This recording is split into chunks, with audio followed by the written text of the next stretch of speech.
Right ఇక SLBC సొరంగంలో చిక్కుకున్న కార్మికులను కాపాడేందుకు సహాయక చర్యలు కొనసాగుతున్నాయి. ఇక ఇదే అంశానికి సంబంధించి మరింత సమాచారం మా ప్రతినిధి శేఖరాచారి అందిస్తారు. శేఖరాచారి, రెస్క్యూ ఆపరేషన్స్ ఎలా కొనసాగుతున్నాయి? వాళ్ళు అంటే ఎన్ని కిలోమీటర్ల వరకు వెళ్లారు? అసలు ఈ ఘటన ఎక్కడ జరిగింది ఎగ్జాక్ట్ గా? సింధుర, ఎస్ఎల్బీసీ టన్నెళ్లలో ఇప్పటి వరకు గంట కూడా టెన్షన్ పెరుగుతా ఉందని చెప్పవచ్చు. నిన్న ఉదయం 8:30 ఉదయం ప్రాంతంలో జరిగినటువంటి ఈ ఘటన ఇప్పటి వరకు కూడా దానికి సంబంధించినటువంటి సహాయక చర్యలు అయితే నడుస్తున్నాయి. కానీ ఇప్పటి వరకు వాళ్ళ ఆచూకీ మాత్రం వాళ్ళ స్థావరం మాత్రం కూడా ఇప్పటి వరకు కనుక్కోలేదు. అధికారికంగా కూడా ఎలాంటి ప్రకటన కూడా చేయనటువంటి పరిస్థితి కనిపిస్తా ఉంది. అయితే నిన్న ఉదయం నుంచి అంటే దాదాపుగా 29 గంటలు కావస్తుంది వాళ్ళు అక్కడ ఈ సంఘటన జరిగి ఇప్పటి వరకు కూడా అక్కడ లోపల అంటే సహాయక చర్య బృందాలు అయితే దాదాపు 400 మంది టీం అంటే రెస్క్యూ టీంలు వచ్చాయి. తర్వాత ఎన్డీఆర్ఎఫ్ తో పాటు చాలా మంది కూడా ఇక్కడ సహాయక చర్యల్లో అధికారులు అప్రమత్తం చేసి లోపలికి పంపిస్తున్నారు. షిఫ్టుల వైజ్ గా వాళ్ళు వెళ్లి వస్తూ ఉన్నారు. ఉదయం ఒక షిఫ్ట్ వెళ్లి వచ్చింది, మరి ఒక షిఫ్ట్ రావాల్సి ఉంది. వాళ్ళు వస్తే గానీ కొంత సమాచారం వచ్చే అవకాశం అయితే ఉంది. అయితే లోపల ఉన్నటువంటి పరిస్థితిని అంటే ప్రాథమికంగా అంచనా వేసినట్టయితే ప్రాథమికంగా మనకు అనధికారికంగా వస్తున్నటువంటి విషయం ఏంటంటే అక్కడ లోపల 7 పంపు మోటార్లు ఫిట్ చేసినట్టుగా మనకు తెలుస్తా ఉంది. అంటే అక్కడ టన్నెల్లో పూర్తి స్థాయిలో నీరు చేరి ఉంది. ఆ నీరు బురద చేరి ఉంది. వాటిని ఫస్ట్ డీవాటరింగ్ చేయాల్సి ఉంటుంది. డీవాటరింగ్ చేసేటువంటి క్రమంలో బురదతో కూడినటువంటి నీరు అంటే ఒక నిమిషంలో 10,000 లీటర్ల నీటిని బయటికి తోడాల్సినటువంటి ఏర్పాట్లు చేశారు. కానీ ఈ బురద ఉండడంతో కేవలం 3,500 లీటర్లు మాత్రమే ఈ పంపులో బయటికి పంపిస్తా ఉన్నాయి. అయితే ఈ క్రమంలో ఒక్కొక్క పంపులో కూడా బురద ఇరుక్కపోయినటువంటి పరిస్థితి, మోటార్లు మూవ్మెంట్ కాక వాటిని మళ్ళీ ఫిట్ చేయాల్సినటువంటి పరిస్థితి వస్తుంది. ఎక్కువ మోటార్లు ఫిట్ చేస్తామంటే లోపలికి వెళ్ళలేని పరిస్థితి అని చెప్పేసి కూడా అధికారులు చెప్తున్నటువంటి పరిస్థితి కనిపిస్తా ఉంది. అయితే 14 కిలోమీటర్ల వద్ద జరిగినటువంటి ఈ సంఘటన దాదాపుగా 12 కిలోమీటర్ల వద్దకు లోపలికి ఈ రెస్క్యూ టీం వెళ్ళింది. అక్కడి నుంచి కూడా దాదాపు 200 మీటర్లు శిథిలాలన్నీ కూడా పేర్కొని ఉన్నాయి. దాంట్లో అంటే ఒక డ్రిల్లింగ్ చేసేటువంటి మిషన్ తో సహా అన్ని కూడా అక్కడనే ఇరుక్కొని ఉన్నాయి.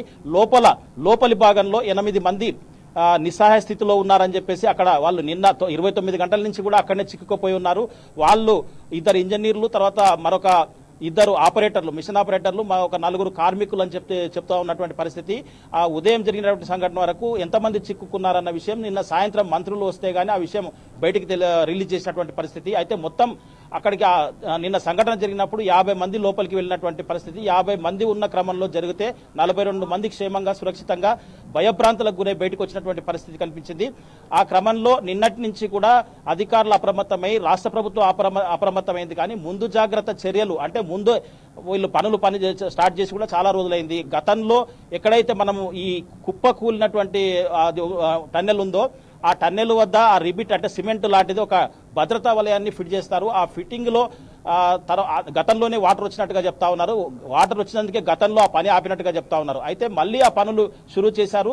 అది ఎంత మేరకు భద్రత ఉంది, అసలు అది ఎంత గట్టి బందోబస్తుతో ఉంది అని ముందస్తుగా దాన్ని చూసుకోకుండా ఇక్కడ ఉన్నటువంటి సిబ్బందిని అక్కడికి పంపించేసి అది ఫిట్ చేసినటువంటి క్రమంలో అక్కడ దాంట్లోకి వాటర్ ఎక్కువగా ఫామ్ అయి మెల్లమెల్లగా లీక్ కావడంతో పాటు అక్కడ పూర్తిగా ఒక్కసారిగా కుప్పకూలడంతో పాటు అక్కడ లోపల ఉన్నటువంటి 8 మంది అక్కడే చిక్కుకుపోయారు.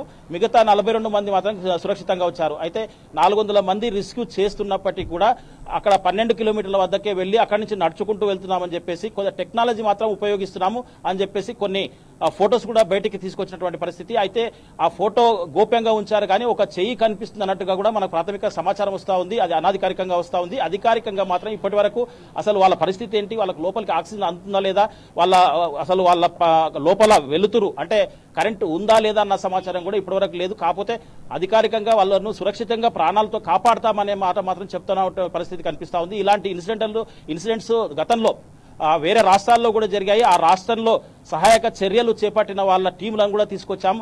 ఇంతకు ముందే గత కొద్దిసేపటి క్రితం సింగరేణికి సంబంధించినటువంటి రెస్క్యూ బృందం కూడా ఇక్కడికి చేరుకుంది. అయితే లోపల షిఫ్ట్ల వారీగా పని చేస్తా ఉన్నారు, వెళ్తా ఉన్నారు. ఒక షిఫ్ట్ వచ్చిన తర్వాత మనకు వచ్చిన సమాచారం ఇప్పుడు మళ్ళీ 2వ షిఫ్ట్ రావాల్సి ఉంది. వాళ్ళు వస్తే గానీ పూర్తి సమాచారం అందే అవకాశం ఉంది.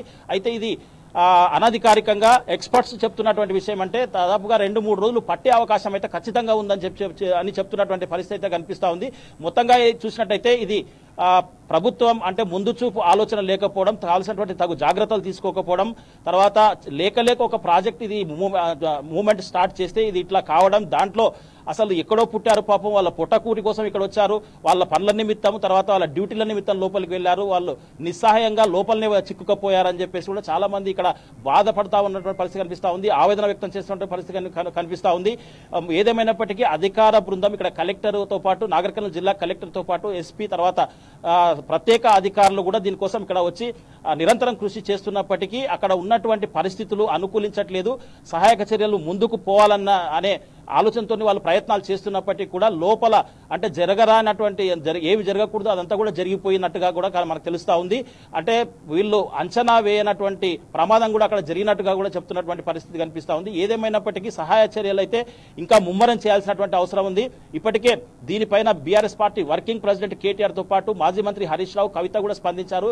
ఎట్టి పరిస్థితుల్లో ఇది ప్రభుత్వ విఫలము, ప్రభుత్వం రేవంత్ రెడ్డి దీనికి బాధ్యత వహించాలి సీఎం అని చెప్పేసి కూడా వాళ్ళు చెప్పినటువంటి పరిస్థితి. అక్కడ ఉన్నటువంటి వారిని క్షేమంగా బయటికి తీసుకురావాలి, ఎవరైతే క్షతగాత్రున్నారో వాళ్లకు మెరుగైన వైద్యం అందించాలని చెప్పేసి కూడా వాళ్ళు ఇప్పటివరకే డిమాండ్ చేసినటువంటి పరిస్థితి కనిపిస్తా ఉంది. ఇప్పటికీ 29 గంటలు దాటింది. వాళ్ళ పరిస్థితి ఏంటనే మాత్రం అధికారికంగా ఒక్క ప్రకటన కూడా ఇప్పటి వరకు ప్రభుత్వం చేయని పరిస్థితిలో ఉంది. మంత్రులు మాత్రం ఇక్కడే ఉంటున్నారు, చూస్తున్నారు, కానీ అక్కడ వాళ్లకు ఆదేశాలు ఇచ్చినప్పటికీ కూడా ఆదేశాలు ముందుకు సాగుతలేవని కూడా చెప్పవచ్చు. ఎందుకంటే అంత జరగరాని ప్రమాదం లోపల జరిగిపోయినట్టుగా మనం భావించవచ్చు. ఇది ఇక్కడ తాజా పరిస్థితి. Vote studio. Right, thank you Shekharachari.